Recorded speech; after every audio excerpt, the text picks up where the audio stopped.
Tales from the wild. Stories from the heart. A journey into the mind and soul of fired-up business professionals where they share their vision for the future. And hear from a different non-profit organization every month as they create awareness of their goals and their needs. Dive into a world of untamed passion as we join our host, Shireen Buerta, for this month's episode of Friends from Wild Places. All right, welcome back. Shireen here, your virtual boutique bookkeeper and QuickBooks advisor. Are you a business owner drowning in a sea of paperwork and numbers? Let Shireen's bookkeeping services help you stay afloat with our bookkeeping solutions. By keeping track of your financial transactions, we can provide you with valuable insights into your business's performance and help you make informed decisions. Say goodbye to late nights spent poring over receipts and let us take care of the numbers so you can focus on growing your business. Bookkeeping isn't just a necessary task, it's a crucial tool for success. So go check me out at www.shireensbookkeeping.com and allow me to keep your books clean so you don't have to. Shireen's Bookkeeping Services, your bookkeeper for the future. Welcome back. We are so excited to have you here. You are listening to Friends from Wild Places with your host, Shireen Buerta, as well as my beautiful co-host and friend, not to mention Mortician, Tanya Skotesi. Tanya, I'm so excited about these next few episodes because this is your wheelhouse. So we get to know a little bit deeper about what you do. So nonetheless, before we get into the death industry, how are you feeling, Tanya? Oh, doing great this morning, Shireen. You're so complimentary. So always a pleasure to host the podcast with you. Sitting here right outside of Miami. Temperature's good. Internet's not so much, but all is good. So we'll see how everything is happening. But yes, I'm super excited to shed light on our death care industry. And today we've invited Kari the Mortician, and Kari, I'm super excited to meet you finally. I don't think we've ever met. I mean, I show your YouTubes in class, but outside of that, I don't think I've ever had the opportunity to meet you. No, not yet. Welcome. Thanks for having me. Thank you. Awesome. Yes, so Kari Northey is a funeral director and mortician in the United States, specifically Michigan. She is a licensed funeral director, business consultant, embalmer, influencer, and educator. With almost 3 decades of experience in the funeral business, she has a passion to help others maneuver through the funeral process and help families find the comfort, peace, and transparency they are all seeking. So welcome again, Kari. We are so excited to have you. Thank you. Yeah, so I think the first thing we're going to jump into is we always have the quote of the day. We should have like a little song, you know, a little lyric quote of the day, quote of the day. You need a theme song for that. But nonetheless, we do have a quote, and this quote comes from the Bible, from Esther 4, verse 14, and it says, "Perhaps this is the moment for which you were created." Let me say that again. Perhaps this is the moment for which you were created. So, Kari, tell me, what does that specific scripture mean to you? I think there's so many moments that we wonder, like, why are we put in this situation? Or why am I here? Or why did I get this put on my plate? And I go back to that a lot, and I have it hanging in my house in a couple places.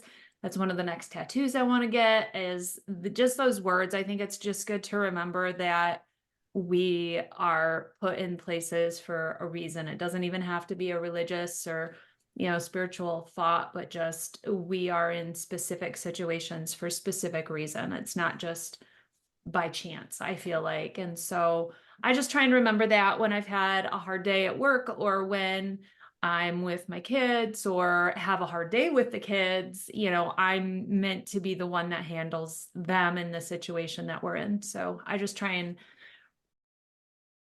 reflect on that and kind of remember that when I'm going through different situations. Mm. That was a really good That's quote. awesome. That's awesome. Yeah, Very it's one of good. my favorite. Yeah, yeah. I think that's such a wonderful reminder for all of us, really, Yeah. because there are times when we wonder, what on earth is going on, and whether we're in the right place at the right time, but we are. And for every single person that's listening, you are exactly where you're supposed to be. And possibly this moment is exactly what you were created for. So thank you very much for sharing, Kari. We really Yeah. appreciate that. Okay, we always have this part. We have a passion here at Friends from Wild Places. It's true crime. Tanya and I absolutely love all the different ongoing cases right now, and there are a few really interesting ones happening right now. Mhm. Like, I can't get into all of them because then we might as well dedicate an entire episode or 3 episodes to all the ongoing, very interesting criminal cases that are going on. So we'll just stick to the one that seems to have calmed down quite a bit. I haven't heard as much of it lately, but basically, Sean Combs, P. Diddy, Puff Daddy, whoever you want to call him as, Sean Combs, that case is still ongoing. And at this point, it is still all just alleged crimes. He is up for, and correct me if I'm wrong, but he is up for drug trafficking, gun trafficking, and sex trafficking, or human. No, I think it's just sex trafficking. There's a difference, apparently. But those are his alleged crimes. But this is not the first time I think people have suspected.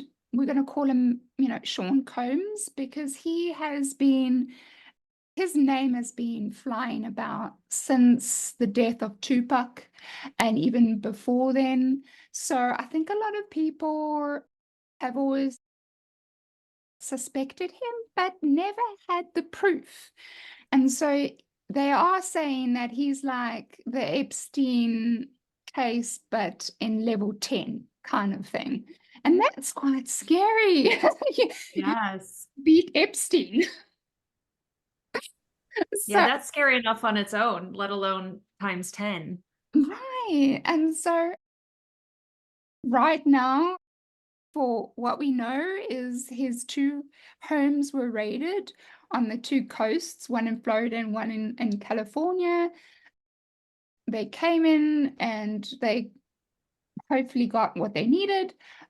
And so he is still, he's not behind bars. He's still walking freely. There is a lot of, since that raid, and actually just before the raid, there was a sexual abuse case that came up against him from an ex-girlfriend. And it started splintering, and a lot of more women started coming through and accusing him of such. And it's just blown up to full proportion. And we don't know, if it's true or not. But I guess let's just, hear from you guys. Do you think do you think he's innocent? Do you think he's, not even close? He would never do something like this? Or do you think he's guilty? And do you actually believe he's going to be caught? Or do you think he's going to get away with it? So what are your thoughts, Kari? My thoughts.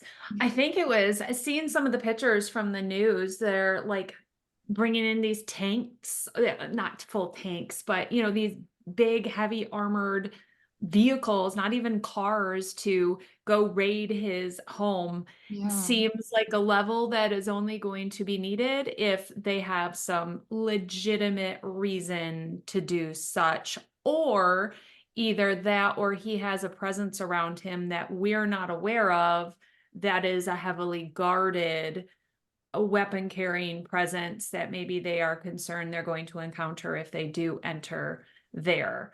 And I feel like if you're going to be surrounded by that kind of a presence, there must be something going on besides, hi, I have a clothing line and I'm a rapper. Mm-hmm. And have, you know, kind of a business for musicians and stuff. I feel like that's a whole different level of security for something beyond. Good for him for being an entrepreneur in some ways, good on you. But yeah, it's hard to know what really is going on there, who's jumping on the bandwagon to be part of the news story, whose claims are legit. You just don't know until they weed it all out. And will they ever? Probably not. Unfortunately, I think with a lot of these people of that level and these type of stories, you never are going to fully get the full truth because there's too many layers, and I think there's too much seedy under stuff going on there. Right. Good point. You brought up a very good point. Like they weren't just go in there with guns blazing and massive tanks like that if they didn't have something, you know. Something Yeah. going on. Yeah. Agreed. Good point. Tanya. Yeah, so my take, appreciate your words, Kari. My take is when, you know, especially in the United States, when cases are of that magnitude as far as what the crime is potentially there to be, the investigations sometimes are done differently. So it's not handled in a regular. I mean, I'm in Florida and it's kind of, you don't really hear anything. I mean, it's very interesting because you're in South Africa and seem to have more knowledge about it than we do right here. I'm local. And so I think sometimes my experience, my background is in criminal forensics, is that those crimes, when they're involving any suspect of trafficking, sexual abuse, sexual trafficking, they're handled differently and mass media is not on it like it would be for a regular case. So that's my take on this specific topic. When it gets to a certain level, I've got some family that are FBI and stuff, and that's, you know, they say what you see is you're not going to see the big, huge stuff. There are so many things that happen just in our country, the kidnappings, the everything. I've also got friends that they're those people like you call when somebody gets kidnapped, you give them a whole bunch of money, they have their team, they go in, they extract the person. They're like, we do more of that in the United States than we do outside. You know, so I think there's a lot of things that happen we are very blind to in our country or in the world, and it's not up for everybody to see. We're shown only what we're supposed to see. And so I think there's always going to be far more going on than we will ever have knowledge of going on.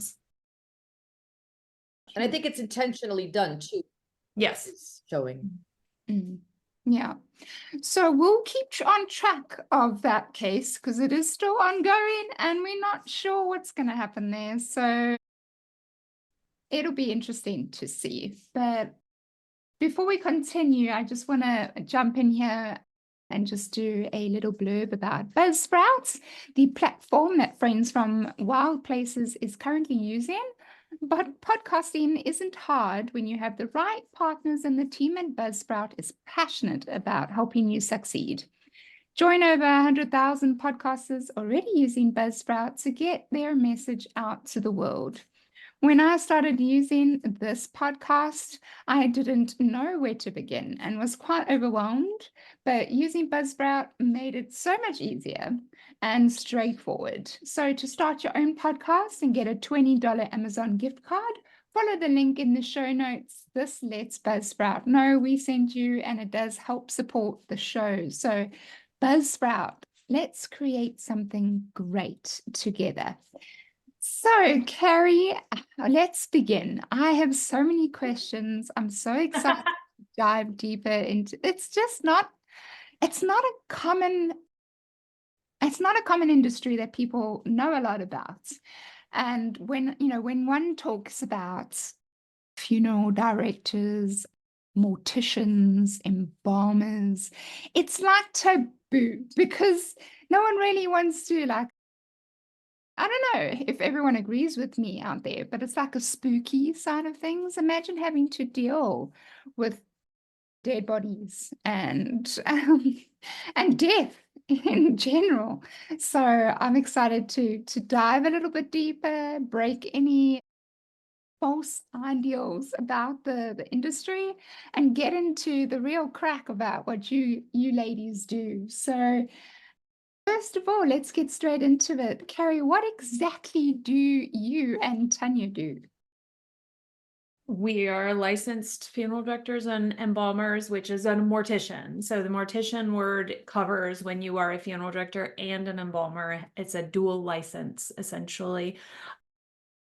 There's multi areas that you can work in within the business, which a lot of people don't realize. I call it front of the house, back of the house, kind of like a restaurant, where front of the house, we're dealing with the families, we're on the phones, we're answering price shopper calls, we're working with families pre-need, after, we're running the services, walking folks in for viewings and things. Kind of the back of the house is more where you're caring for the deceased, you're doing the embalming, the cosmetizing, the casketing, getting people ready to go to the crematory, getting them in the boxes, kind of all of that side of it. So all of that together is what a mortician does, but depending where you work, you may only do certain areas. You may compartmentalize. If it's a larger facility, you may be in one area only. But there's so much to what we do that most people, I think, don't even realize. I get a lot of emails from people that say, hey, I want to be a funeral director. And I say, okay, well, you need to go shadow a funeral home. And they're like, well, I just know I went to a funeral and it was so great and I want to do that.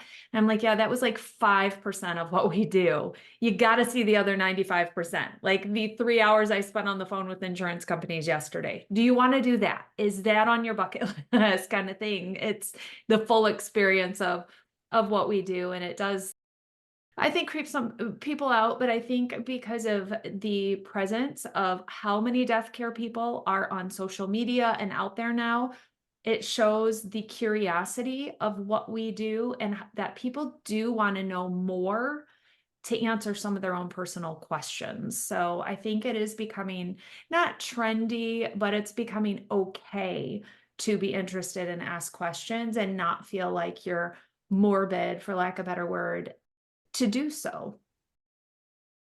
Yeah. Kari, if you don't, I just want to ask Kari, give us a little history about your background. So like, so you're in Michigan, right? And what's your history as far as, and how did you get the calling, or did the calling get you in the funeral world? I just, no calling really, I feel like, but I think you always have that moment. So I grew up, my mom was a pediatric nurse and she transferred into working at funeral homes, and she was an aftercare coordinator. And when I turned 16, I needed a job. And so my mom's like, hey, do you want to work at the funeral home? This was back during pager era.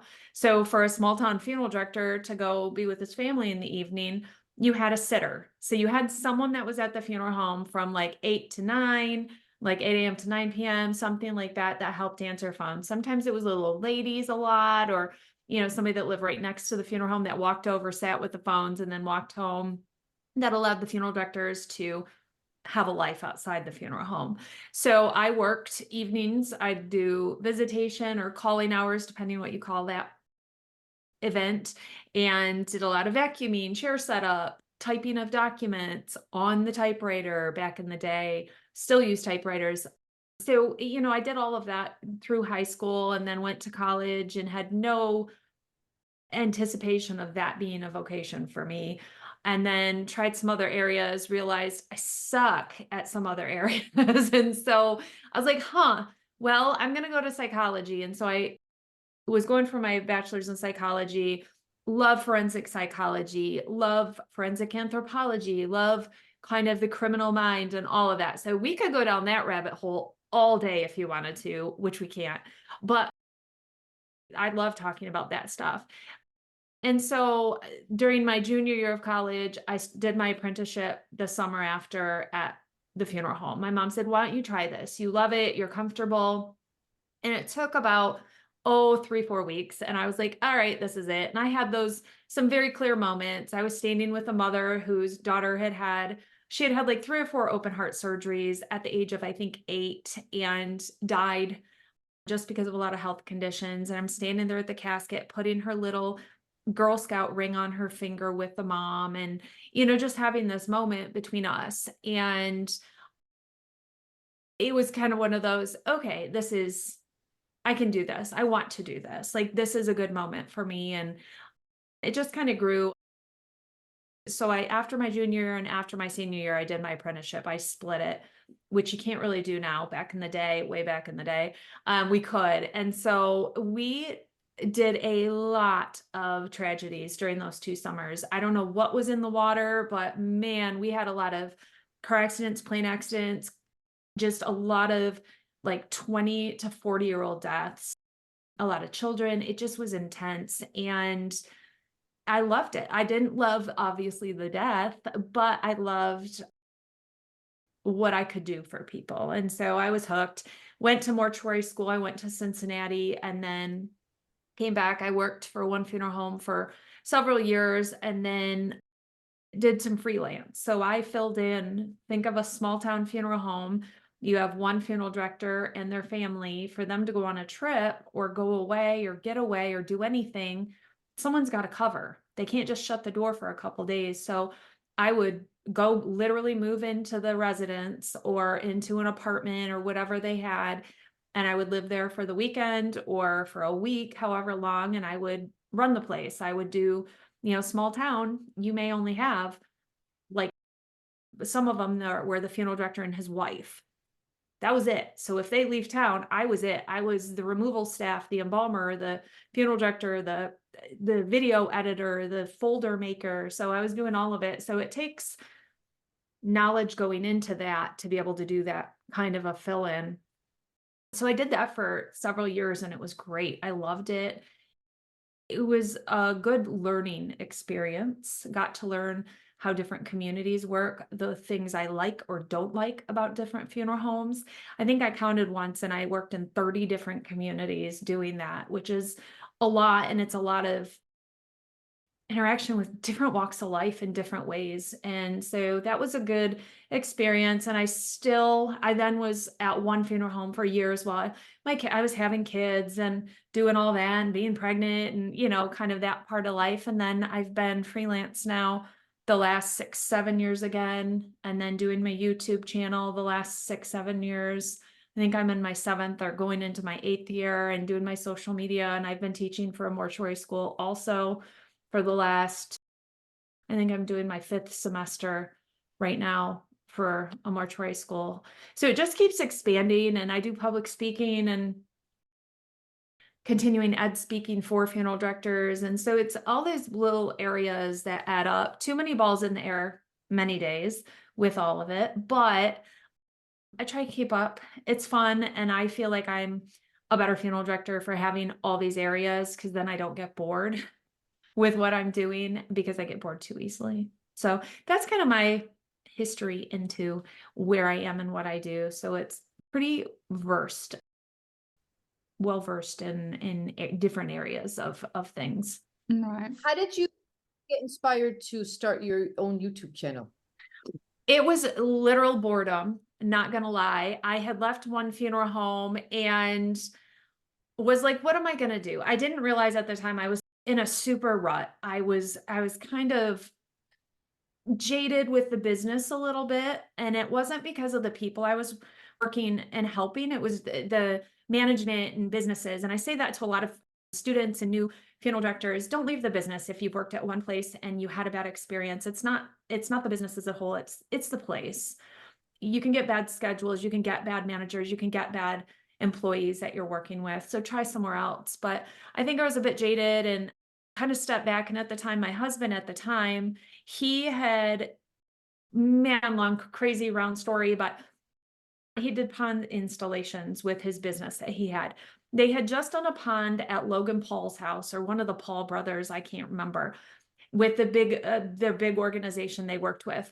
And so YouTube was kind of a topic, because that was at the time that Logan Paul, or whichever Paul brother it was super popular and doing a video a day and crazy, before he had his suicide forest debauchery that he kind of went off the grid for a while. But so my husband said, well, why don't you do like YouTube videos or something about death care for a little bit and see where you go with it? So I did a Facebook post and just said, hey, what do you guys want to know about what I do for a living, to just my friends' family? I got about 15 questions. I did 15 Facebook Lives with them, which is terrifying. If you have never gone live, that first couple times you go live, you're watching the little eye at the top that says how many people are watching you, and the number goes up and down, and you're wondering why they leave or why they're coming back. And if they leave, then, oh my gosh, am I saying the wrong thing? You're like consumed by it the first couple times. So I did several of those and posted them. And then I had people saying, hey, I want to share this information with my mom. Hey, I want to share this with so-and-so. And so I didn't want to just make my Facebook public. So I dumped it all to YouTube and figured, all right, that's the end. And then people started commenting, and then I had 100 subscribers, and then 1,000. And I was like, what is going on? So then I was like, well, I'll do some more videos answering these questions. And it just very organically kind of went. It was never intentional. From the beginning, I said, I don't want to be sensationalistic with this. I'm never showing bodies. I'm never talking super specifics. I don't want to be gory. I don't want to go for clickbait. And I've tried to never do that. People, of course, claim that you're trying to do that. I've never tried to. It doesn't benefit me. Like, people think you're doing this for money. YouTube does not pay that much, guys. Like, it really, you don't, and they've demonetized everything. And so I am not doing anything for money, clearly, because I'm not making hardly anything from any of the social media. So it just very organically grew. And I saw the need for education and for calming fears. And I've had so many people that have written and said, hey, so when I was younger, and we're talking 70-year-olds, when I was younger, I went to a funeral and I saw this, and I've wondered about it my whole life. Or, hey, I was told this when I was a kid, from like 80-year-olds. They're writing because they want to know. And they're like, oh my gosh, thank you. I just needed that answer. And I can never tell them exactly why so-and-so looked a certain way, but I can give a best guess from experience. Whether it's right or not, who knows? I don't know what that person looked like before or after or whatever. But so just giving some kind of a logical reasoning behind maybe what they saw, what they felt, helps them. And so I saw that as a need and just keep going with things. And I've had people that have literally watched and commented on every video from the beginning. And I'm at over 1,000 videos. And so those are like my people. And, you go through the people that are mean to you and that attack you and the trolls. I don't even have to deal with them anymore, because my people jump in and are like, you go away, you leave her alone. And it's kind of fun. And I've gotten to know some of them personally and text with them and like to that level, because they've become friends. And I've never met some of them, but they send me Christmas cards and, we check in with each other. And it's just been kind of a nice organic thing to meet people in this way, and genuine good people that I would have never met working in the business or doing anything outside of, my little bubble here. It's just beautiful. It's amazing, the people I've gotten to meet. Tune in next week for part 2 from Friends from Wild Places. You've been listening to Friends from Wild Places with Shireen Bueta. Be sure to subscribe to the podcast from the links to catch every episode and unleash your passion.